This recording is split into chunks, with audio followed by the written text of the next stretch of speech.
ሰላም የለሚኩራ አውቶሞቲቭ ተማሪዎች በሙሉ ዛሬ ደግሞ የምናየው ስለ መኪና ፍሬን ሲስተም ወይም ብሬኪንግ ሲስተም ብለን የምንጠራው እንዴት ይሰራል፣ እንዴትስ ፈንክሽን ያደርጋል፣ እንዴትስ መስራት ይችላል፣ ምን አይነት ብሬክ ሲስተሞች አሉ የሚለው ነው።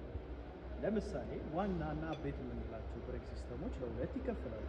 አንደኛው ይህ የምናየው ሲሆን በብዛት የመኪኖች ከኋላ ሀገር ላይ ሲገኝ ድራም ብሬክ እንለዋለን። ሁለተኛውና በብዛት የፊት ለፊት ላይ የሚገኘው ደግሞ ይህንን ዲስክ ብሬክ ብለን እንጠራዋለን።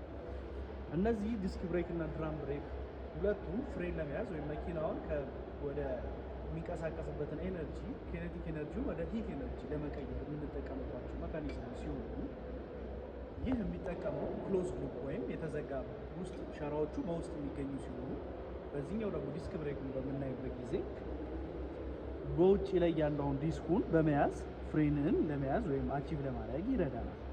ልክ እነዚህ የምናያቸውን ሸራዎች ከዚህ ዲስክ ጋር ቆንጥጦ በመያዝ ፍሬንን ለመያዝ የሚረዳን በብዛት የፊት ለፊት እግር ላይ ያለ ወይም ዘመናዊ መኪኖች አራታቸውን እግሮች ይሆናል ማለት ነው።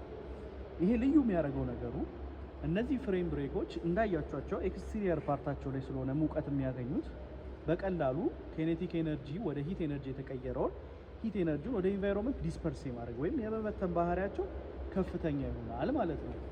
ዊዝን ግን እነዚህ በምናያቸው ጊዜ ምንድነው የሚሆነው? ታያቸው ሸራዎቹ የሚገኙት እዚህ ውስጥ ነው። እነዚህ ሸራዎች ይሄንን የድራሙን የውስጠኛ ፓርት በመክፋት ወይም በመጫን ፍሬንን ለመያዝ ያስችላል። ይሄም ምክንያት የሚፈጠረው ይሄንን አቺቭ የምናደርግበት ምክንያት የነዚህን ኮምፖነንቶች ላይ መጀመሪያ ሸራውን እናያለን። በሁለተኛና ዋነኛ ኮምፖነንት የምንለው እዚህ ጋር ካያቸው ፒስተን የሚባል ኮምፖነንት አላቸው። ምክንያቱም የሃይድሮሊክ ዘይት ፍሬን በምንይዝበት ጊዜ ከማስተር ሲሊንደር ወጥቶ በዚህኛዋ በኩል ገብቶ ምን ያደርግልናል? ከማስተር ሲሊንደር ወጥቶ በዚህ በኩል ገብቶ እዚህ ጋር ያለችዋን ፒስተን ወደ ላይ ሁለቱንም ሲገፋ እነዚህ ከበታችና ከላይ ያሉት ሸራዎችን በማዘዝ ሁለቱ ገፍተው በአንድ አይነት ኃይል እዚህ ጋርና እዚህ ጋር ወጥረው ፍሬን እንዲያዝ ወይም መኪናውን ከእንቅስቃሴ እንድናቆመው ይረዱናል ማለት ነው። ስለዚህ ሁለቱን ካየን ከፍተኛ ልዩነት የምንላቸው ወይም አዳዲስ መኪኖች የውድድር መኪኖች ላይ አራቱም ዲስክ ብሬክ ሆኖ የምናያቸው ምክንያት ያኛው ክፍት ስለሆነ ቅድም እንዳልነው ወደ ኢንቫይሮንመንቱ ዲስፐርስ ነው ወይም ወደ ኢንቫይሮንመንቱ የመበተን ባህሪው ከፍተኛ ነው ማለት ነው። ይህም በምናይበት ጊዜ ክሎዝድ ሉፕ ነው። ክሎዝድ ሉፕ ደግሞ በሚሆንበት ጊዜ ሙቀትን በቀላሉ የማስወጣት ባህሪው ይቀንሳል ማለት ነው።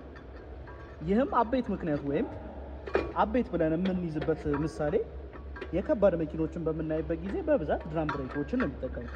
እነዚህም ድራም ብሬኮች በምን ስማቸው ወይም በምን ይጠራሉ? በብዛት ፍሬን አለመያዝ ወይም ከፍተኛ ሙቀት በመፍጠር ይሄኛው ሸራ ልሙጥ በሚሆንበት ወይም ከፍተኛ ሙቀት በሚያገኝበት ጊዜ ሬዚስታንሱ ስለሚቀንስ ብረቱን ቆንጥጦ የመያዝ አቅሙ ይቀንሳል። ይህም እግር ሞቀ፣ ፍሬን መያዝ አቃተው እንባላለን ከባድ መኪና ላይ። ምክንያቱም ብዙ ኮንታክት ቦታ ወይም ፍሬን የመያዝ አቅሙ እንዲሰፋ ሲባል ድራም ብሬክን ተለቅ ያለ ድራም ብሬኮችን ስለሚጠቀሙ ነው። እነዚህም ደግሞ ኢናዘር ሃንድ በምናይበት ጊዜ የፊት ለፊት ዲስክ ብሬኮች እንደምታዩት ሙቀትን በቀላሉ ማስወገድ ይችላል። ሁሌም ተመርኩዞ የተሰራው መኪና ብዙ ጊዜ ተመርኩዞ የሚሰራው ኤፍ1 መኪኖች ወይም የውድድር መኪኖች ላይ በመመርኮዝ ነው።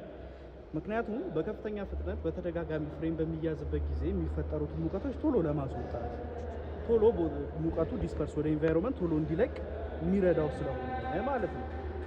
ግን በብዛት በምናይበት ኮሜርሻል መኪኖች ላይ ይሄኛውን እናየዋለን።